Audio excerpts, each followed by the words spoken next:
बड़ी खबर इस समय दतिया से आ रही है। दतिया उपचुनाव को लेकर बड़ी खबर मिल रही है। सूत्रों के हवाले से यह खबर है कि बीजेपी प्रत्याशी की रेस में नरोत्तम मिश्रा का नाम सबसे आगे है। नरोत्तम मिश्रा को बीजेपी उम्मीदवार के तौर पर उतार सकती है। नरोत्तम मिश्रा का नाम लगभग तय माना जा रहा है। सूत्रों का यह दावा है। नरोत्तम के नाम का औपचारिक ऐलान अभी बाकी है। हालांकि स्थानीय नेताओं ने भी नरोत्तम के नाम पर सहमति जता दी है। 12 या 13 जुलाई को नरोत्तम मिश्रा नामांकन दाखिल कर सकते हैं। 2023 में जो विधानसभा चुनाव हुए थे वहां पर नरोत्तम मिश्रा अपना चुनाव नहीं जीत पाए थे, जिसके बाद राजेंद्र भारती की जो विधायकी है वो निरस्त हुई और उसके बाद एक बार फिर से नरोत्तम मिश्रा के लिए विधायक बनने का मौका है, सरकार में आने का मौका है।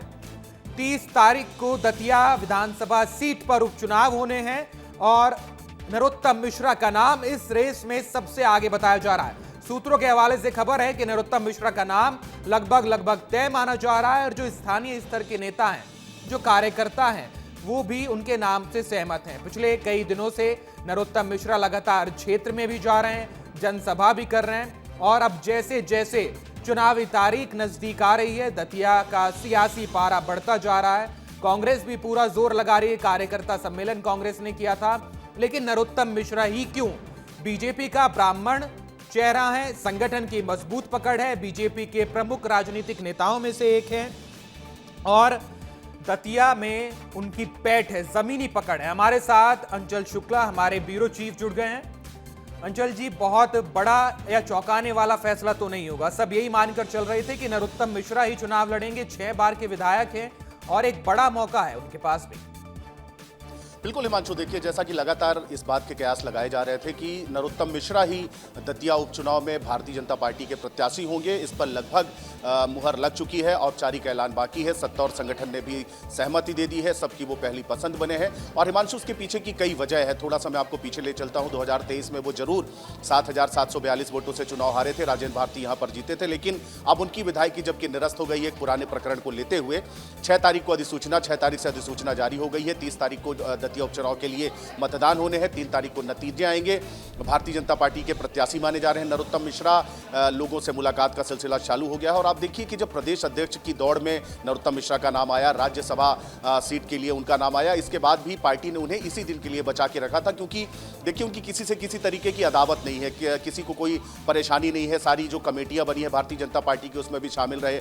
बंगला भी उनका लगभग 2.5-3 वर्षों तक यथावत रहा। इसके अलावा उनकी सिक्योरिटी भी उनके साथ रही। तो ये बहुत सारे ऐसे कारण हैं और ऐसे साइन हैं जो कि ये तय करते हैं कि नरोत्तम मिश्रा ही दतिया उपचुनाव में भारतीय जनता पार्टी के प्रत्याशी होंगे। एक सशक्त चेहरा है, ब्राह्मण चेहरा है, ग्वालियर चंबल क्षेत्र में अच्छी पकड़ है और मुख्यमंत्री डॉक्टर मोहन यादव दिल्ली गए हुए हैं। जाहिर तौर पर एक पैनल, जो कि भारतीय जनता पार्टी की कार्यशैली है, एक पैनल गया होगा 3 नामों का। उन नामों में सबसे जो सशक्त नाम है वो, क्योंकि किसी भी तरीके की कोई विरोध उनके नाम को लेकर नहीं है, चाहे वो स्थानीय स्तर पे हो, चाहे वो प्रदेश स्तर पे हो, संगठन स्तर पे हो, सभी चाहते हैं कि नरोत्तम ही उपचुनाव के दतिया में भारतीय जनता पार्टी के प्रत्याशी बने, क्योंकि जो जीत का भी अंतर रहा है वो 7,000 वोटों से ही वो चुनाव हारे थे। राजेंद्र भारती 7,742 वोटों से चुनाव जीते थे और सबसे सशक्त और प्रबल दावेदार माने जा रहे हैं, क्योंकि इससे पहले भी जिन जिन जगहों पर उनका नाम आया है वहां पर भारतीय जनता पार्टी ने उनका नाम आया, लेकिन उनकी जिम्मेदारियों में कोई कटौती नहीं हुई, उनके सुविधाओं में कोई कटौती नहीं हुई और यही वजह है